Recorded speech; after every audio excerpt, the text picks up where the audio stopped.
Yo, what's going on guys? EN77 here. In today's video, we're going to be using my favorite Hog EQ deck in Clash Royale. Alright, hopping in the first game here, we're going to be up against this guy, and I'm pretty sure this guy's an MK player, so hopefully you guys enjoy this, because I know you guys aren't the biggest fan of MK in general, so hopefully I can show you guys how to beat it right here. Recently I have been using a lot of the Queen version of Hog EQ, so I'm not sure if all of you guys have seen how to beat MK with just the classic version with Firecracker and stuff. Alright, we're just gonna Firecracker in the back here. He is playing it a bit slow, so don't really want to do too much. And I don't really want a Hog Rider right away, because I know that he can just get a free Ram Rider on it if I go in with the Hog. Unless I have like something down already, or I'm up Elixir or something like that. So in this matchup, you kind of just want to EQ Cycle, and you don't really want to play your Hog offensively. You want to use your Hog more as like a punish card rather than like cycling it, if you know what I mean. So you kind of just want to play really good defense, and then you can kind of reward yourself with the EQs on their tower after like a good defensive sequence or something. So that's kind of how you want to play this matchup. And he does have Poison over Lightning, which is honestly might be a little bit harder actually, because even though you think it's easier because it's not as good against the Tesla, it does always kill the Firecracker really well, and even if they do have Lightning, you can still just cycle 2 Teslas, so Poison is probably a little bit harder, but still definitely very beatable, and we're gonna try to show that here. Alright, so yeah, what's really nice about Ice Spirit is that it always forces them to go with like the really early Queen ability, because sometimes if you like Ice Spirit and Valkyrie, or Ice Spirit and Skeletons, you can kill the Queen super quickly before they have the chance to use the ability, because they always like using the ability at like the latest possible second. So what's nice about having Ice Spirit is that you force out that early ability, and then you can just counter the Queen easily, because they used it like too early sometimes. I mean, they sometimes use it like too early, and then you just go with like a late Valkyrie, then pretty easy to counter it.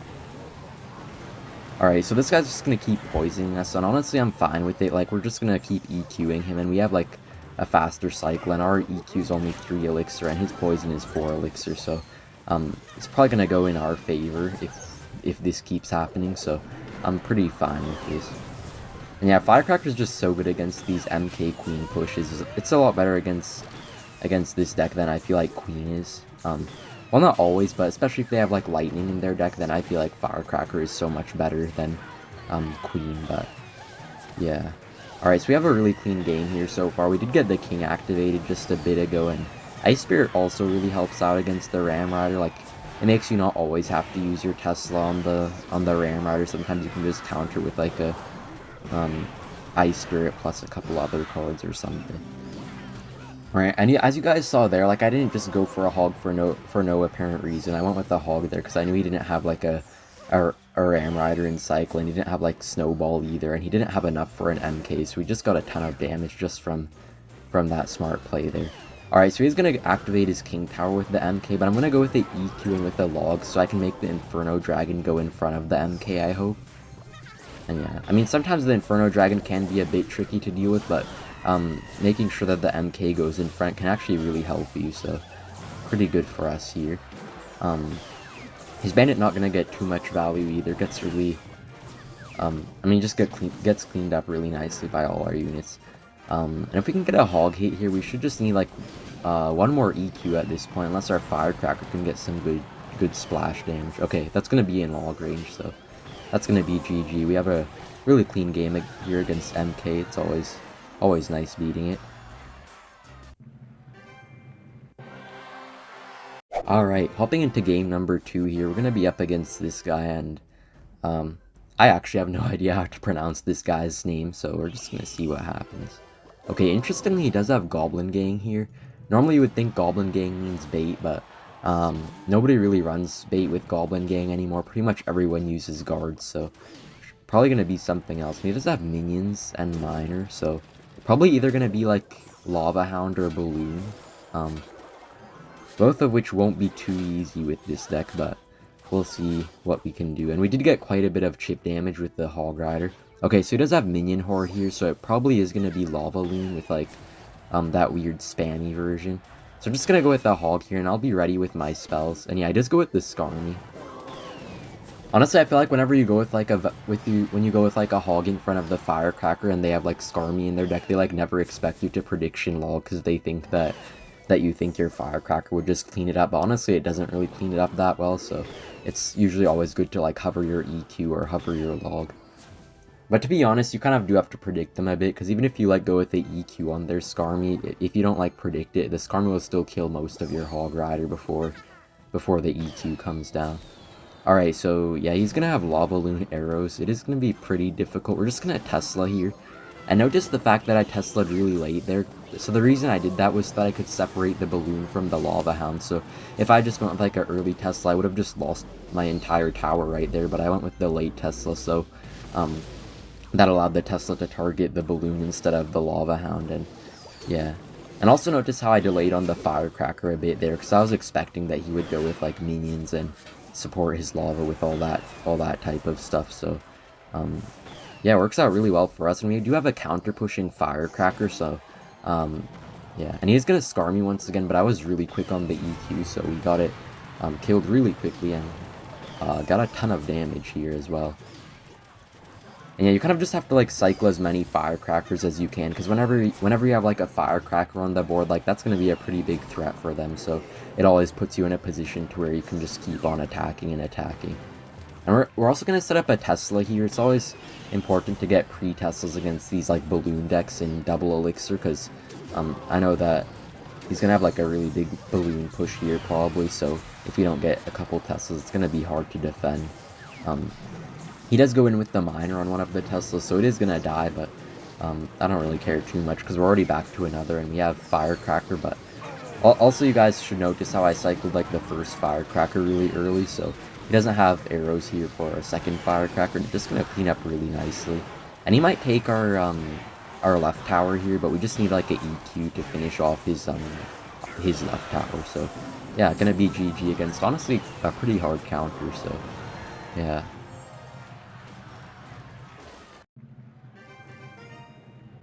Alright, in the next game here, we're going to be up against, I think this guy is actually Bad Bunny, who plays Logbait, but it looks like, yeah, he does have Logbait here. Looks like he did change his name a bit, so, was a bit unsure who he was for a second, but yeah, looks like he does have Logbait.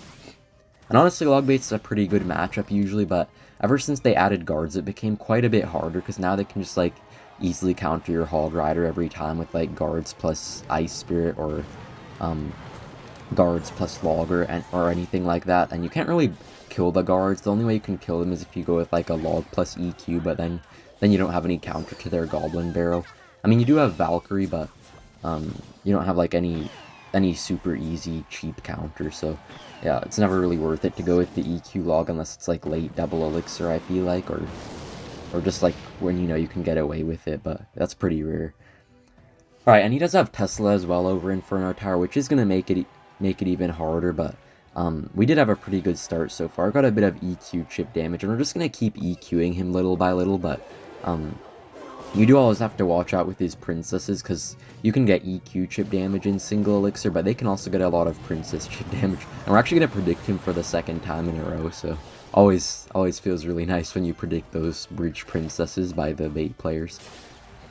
Alright, so we're already off to quite a good start here. We have like almost a rocket's damage worth of a lead here, so really good. And looks like the E-Spirit will connect to our tower, so we're also going to get a really nice King activation. And King activation is honestly really important if you can end up getting it. Okay, we are a second late on the Princess prediction there, but yeah, guys, like, if you can always get, like, a King Tower activation, that'll help a ton, because, like, when they have guards, sometimes you want to log plus EQ it, as I was talking about, so you can do that a lot more freely if you have activated King Tower. Alright, looks like he's actually just gonna give up here. I think we just, like, kind of out-cycled him, and he had, like, no elixir left, so gonna be GG here. He is gonna give us a bit of BM, but we're also gonna BM him a little bit back, because he did play in a really funny way, just going, like, princesses at the bridge all the time, so hey, why not BM a little bit? Alright, and that's going to be a really fast 3-crown. You can kind of see that we kind of just read his mind at all times, and we knew what he was trying to do, like, at every point in the game, so that's going to be GG.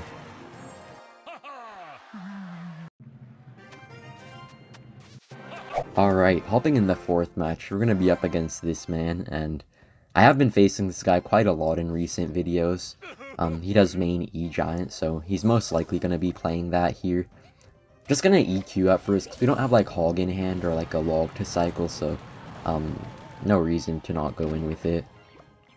Alright, so he's going to set up a cage, and we don't have the EQ anymore to take it out, but I'm fine going in with the Valkyrie.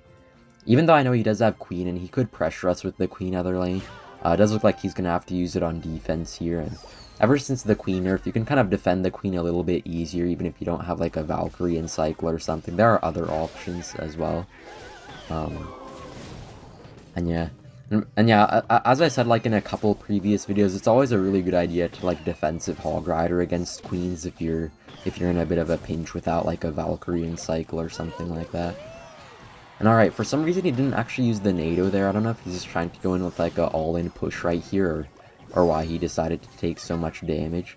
He is going to NATO our Firecracker, but we're just going to Valkyrie, then we're going to Tesla here. And if he goes in with the Lightning, we can just like log Ice Spirit, and that should finish off most of his E-Giant. And he's just going to opt to go with like the safe Lightning, not hitting the Valkyrie, but hitting the tower, which I think was a mistake by him here, because he kind of went with like the all-in push, but he got like basically nothing out of it, and we got like a ton of damage, so really good stuff for us. And he did waste NATO as well, so for our next Hog Rider, we can go with like a Hog plus Ice Spirit, so even if he goes with the cage here in a bit, the Ice Spirit will freeze it, so our Hog should still get a hit, unless he like supports it in some way. Okay, looks like he does go with Skeletons, so our Hog probably won't get a hit here, but normally it would. Okay, he's gonna prediction NATO. I think he was trying to predict Skeletons here, but gonna allow his Dark Prince to get a couple hits, I guess, but now he doesn't really have anything for our Hog Rider, so that's probably going to be most of his tower. And by the way, guys, Firecracker is like a crazy amount better against E-Giant than Queen is, so if you do struggle with E-Giant, I do recommend using this Firecracker version, because I know like, right behind Mega Knight, I feel like E-Giant is like the next most hated card, so if you guys are struggling against Mega Knight and E-Giant, to be honest, Firecracker is probably going to be the better option for you if you want to have a better deck against E-Giant and Mega Knight. So just a little tip for you guys here. And notice how we're always like blocking his cage. I mean, not like blocking his cages, but notice how we're always like, whenever he goes like cage on our Hog Rider, notice how we're always supporting it with like a Ice Spirit or a log, so that his cage won't fully counter our Hog Rider. Like, you always have to like pester them with those little things so that you get like good chip damage if they don't overspend on defense. And they have like such a slow cycle, it's a little bit hard for them to defend all that. And that's gonna be, we're gonna pick up a pretty nice win here, and that's gonna be GG. Alright, hopping in the 5th game here, we're gonna be up against Wallace, so really good player. He is in Tribe, so yeah, gonna be a pretty interesting match, and we'll see what happens. Normally he does main RG, but he does switch his decks quite often, so I don't really know what this guy is running. He does have Valkyrie, so probably not going to be RG here. It might be like some sort of cycle deck. Okay, he does have Skeleton King as well, which is pretty interesting. Normally most decks don't run both Skeleton King and Valkyrie, so could be like Graveyard here, to be honest. Nothing else would really run Valkyrie and Skeleton King, and Yu is also like a bit strange looking here, so not really too sure. And he does have Inferno Dragon, so I mean, like, the main deck with Skeleton King is gonna be a Mortar usually, so if it's not Mortar, it's probably gonna be like some sort of Graveyard deck or some other weird deck.